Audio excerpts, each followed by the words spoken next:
surface of the soil. A wicking bed is a solid, watertight vessel. So I've got a demonstration one here, which is rather tinsy compared to how many people it is, but you're welcome to come and have a closer look. So originally I started making them in polystyrene boxes because it was smaller, easier to construct, and I could make them all out of recycled materials, which I'm really keen on. So basically, because this is a fixed vessel and it can contain water, all you need to do is provide an inlet and an outlet to create the wicking. So a wicking is basically just the concept that happens when water moves upwards. So normally you'd say, okay, water moves down. But in science has discovered and used this principle often, if the spaces are narrow enough, like a pipette in science in year 10, you may remember, the water will move upwards. So it is the way plants often water themselves anyway. So we're just using that concept in this principle. So what you do is you create a well in the bottom of the vehicle, the vessel, and then you put soil above it. And then you water it from the below, and the water wicks up through the soil and waters the plants from below. The principle has to include an outlet. So if you can see on this one, the outlet is here at the top of the well. So you fill the well until it overflows, and then you know it's nice, it's sitting there full of water and the water can pick up. The most important thing is to create a solid well. So in this one I have used polystyrene pieces, so that way that the water will sit at a certain level and it won't drop down. You can also use gravel, or you can use any other sorts of materials you've got. I've also used upside down plant pots, or scoria is a really popular choice for this. The reason I've done it with polystyrene for this is because I like to use the lid of the box, break it up and use it for the well. And it's also very light. So if you make a few, you can put them into the garage or in the shed and just think, oh well, I'll finish that later, and it's not difficult to carry around. The great thing about the polystyrene box as well is that it's already insulated. So it's creating that heat barrier, because as you know, particularly in this summer, we're reminded that it is incredibly hot here sometimes. So your plants will, in a pot this size, they would dehydrate and get too hot. But in polystyrene box, they've got the extra wall. So you can also, the other main aspect that you need to be concerned about is that the soil constituent of the bed needs to not be more than 30 centimetres deep, because that's the sort of principle that it doesn't wick above that. So even if you upsize and make larger beds, you're still 30 centimetres deep is the principle. So I have now upsized into IBC containers, or intermediate bulk containers, which are the large plastic bladders that you get to see in a metal frame. I've cut them in half and created a well and nose, because they're already a plastic vessel that is sealed, and then I've just put soil above them, because the disadvantage of these smaller ones is that soil is not very deep. So they're great for things like strawberries, lettuces, flowers, those sort of things, but they're not great for, say, corn or pumpkins or larger plants, but they're really good for leafy greens and so on.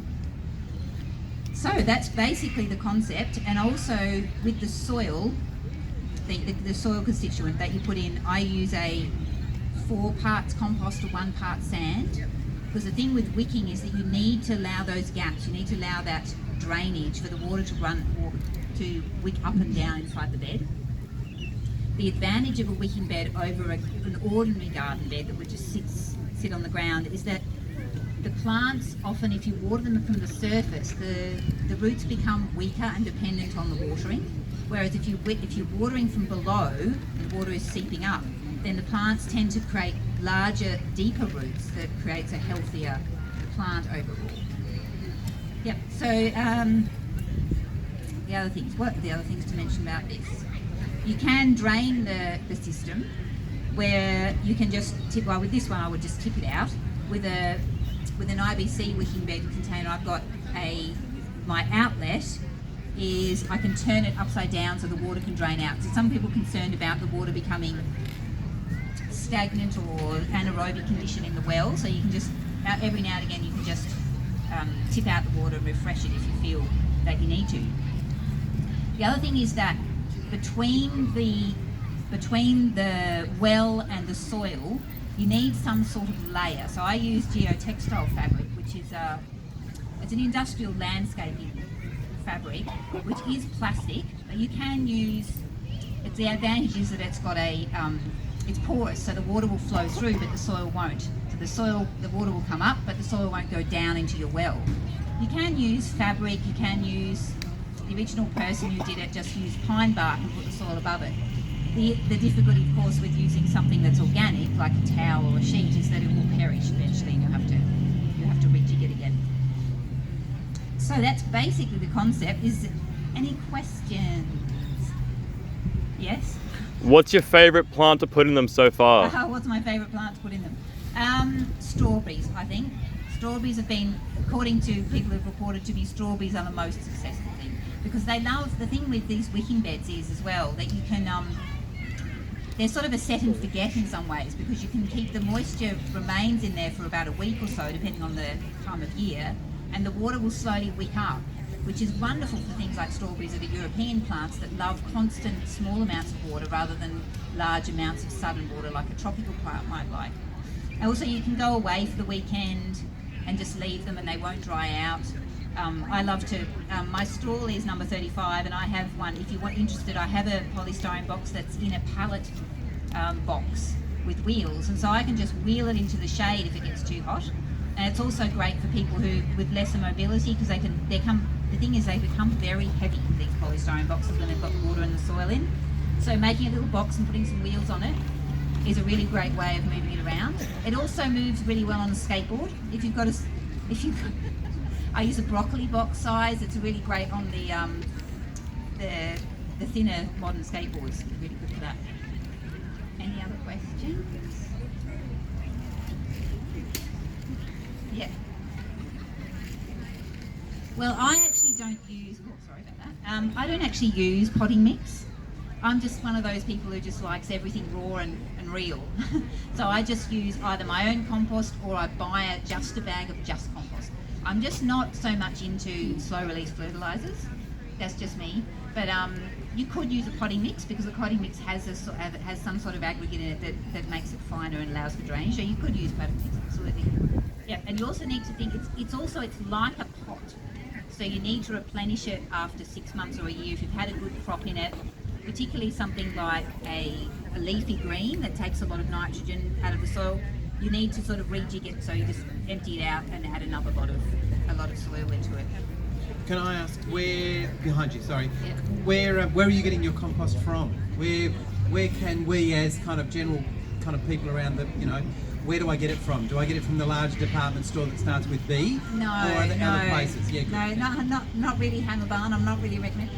More of a landscape supplier. You can, because they're usually locally made compost. The thing with it is, locally made compost is very hot and it's been sitting there for a long time and it's often very dry. So I was just talking about some before that I recommend that you inoculate it with a bit of worm juice. There's a company in Laguna that makes worm juice that you can just sort of drench it with and reactivate all of those microorganisms in there. And I believe that's better than using an artificial fertilizer. You mentioned that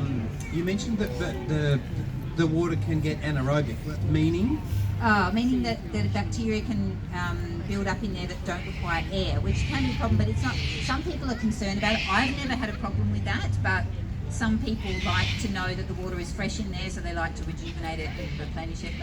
Because one of the things that Craig, who was speaking before you from the gardens here, he was actually talking about good bacteria too, and had the importance of good bacteria in your soil, and because it encourages growth, it can also break down other nutrients, which are then more accessible to the plants. You got any comment on that? Yeah, that's what he's talking about is the aerobic bacteria which grow in the soil of the plants that we want to eat.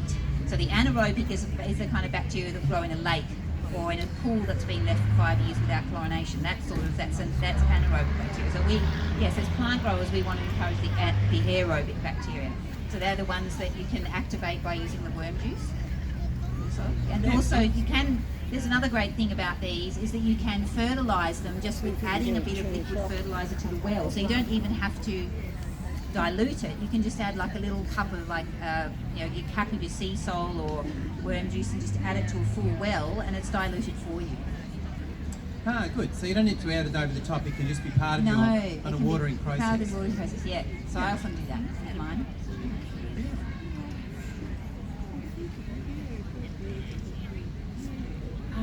Yes, you do. So what happens is when you Sorry, can you repeat the question just so the others do you can have hear? to water seedlings when you put them in? So that is true. You do. That is a good idea. So what happens is there's this 24 hours, and I did it when I first started making wicking beds, and it was so exciting because I put the water in the bottom, put the soil in the top, and the next day I saw this amazing water pattern on the top of the bed, and I was thinking, wow, it just really excited me that the water all by itself had gone to the top.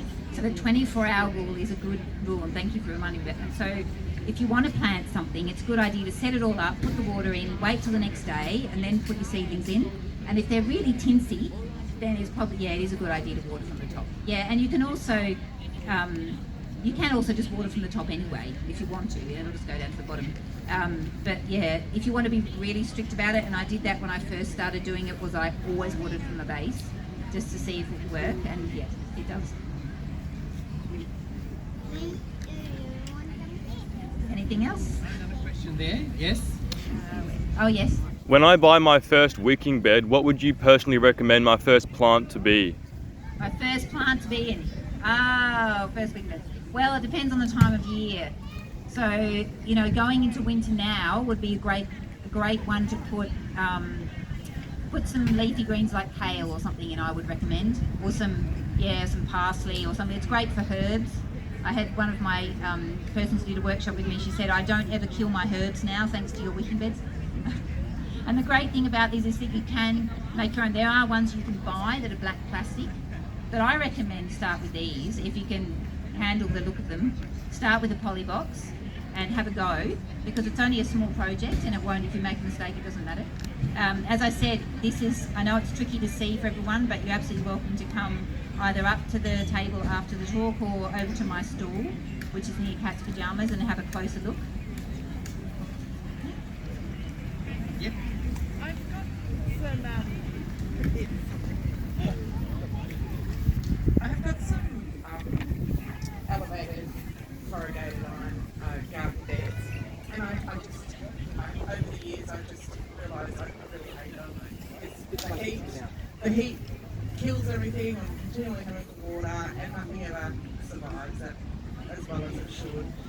And my husband and I were thinking we might convert to wicking beds, but they're quite high, and I noticed you said you only have 30 centimetres of soil. Yeah, that's right. So would that mean I just have to have a lot of scoria in the bottom? That's right. You would have to find something in the bottom, but absolutely you can. And what you need to use is pond liner, nothing less. So no building plastic, no cheaper one. It has to be a pond liner. But you can use you put carpet. You empty the whole thing. Take days and days of garbage, wheelbarrowing, empty it. Put some old carpet or underlay in the bottom. Then put your pond liner. Then put another lot of carpet. Then put your scoria so that the carpet prevents the scoria from breaking the pond liner. And then put your wicking, your geotextile fabric or whatever, and then put your soil. You can use all sorts of things. You can use broken plant pots. You can use old bits of plastic. Anything solid that won't break down, you can just throw it into the bottom as well. You don't have to go and buy expensive scoria. You can just use whatever you like, or gravel, or whatever's going, whatever's free, whatever's available. Put it in there and just build it up over time. Just start with one. Yeah, but I highly recommend them. Yeah, because I know those corrugated beds, they just fry the food, and you need a lot of bulk to put in them. So with the bed, you might have to put 40 centimetre high well or something. But just fill it all with junk and then put your soil on top. Thank you. Yes. So mulching, yes, you still have to mulch like you do. I've got very small beds with dark coloured soil, and I still have to mulch my wicking beds because I do find that it does still get too hot. And do you have a preference on mulch that you use? I use my grass from my yard. I just I cook. I have kikuyu that grows better than anything else. I cook it, totally cook it dry, and then use that for mulch. Usually, I don't like buying in much at all. I like to reuse what I already have.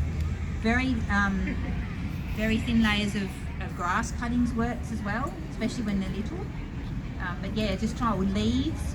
Leaves from a deciduous tree are great. So those options. When you say cook, do you mean like laying it out somewhere and just let the sun bake it? Yeah, so you either put it in a plastic bag, put it in a tarp, dark coloured tarp, put it on a metal. I've got lots of old scrap metal, and I lay my kikuyu on that and just cook it until there's absolutely nothing left of any green shoots, because as you know, kikuyu will just grow from a tiny little thing and then you've got a forest of kikuyu again. So yeah, that's what I do instead of putting it in the green bin. Any other questions, ladies and gentlemen? So, where can they find you, Natasha, today over these next couple of days? I am over at next on the back of Cat's Pyjamas, near the Boost Juice stall. So I'm right near there, and I can tell you more about my consultancy. I can give you more detail about this, anything you like. Beautiful. And feel free, Natasha can be here for a little bit longer, so you can come and have a look at the garden here. And Cat's Pyjamas, you should go and check that out as well. I'll give them a little plug while we're at. Lots of creative activities, lots of art activities for the young people. Everything is free once you're in here, apart from the food, of course. So please get along to Cat's Pyjamas. But if there aren't any more questions, can we please give Natasha a huge round of applause for her presentation?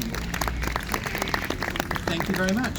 We're going to have a short break here on this stage, but very soon Jamie Jury is going to come and join us. So grab your spot, ladies and gentlemen.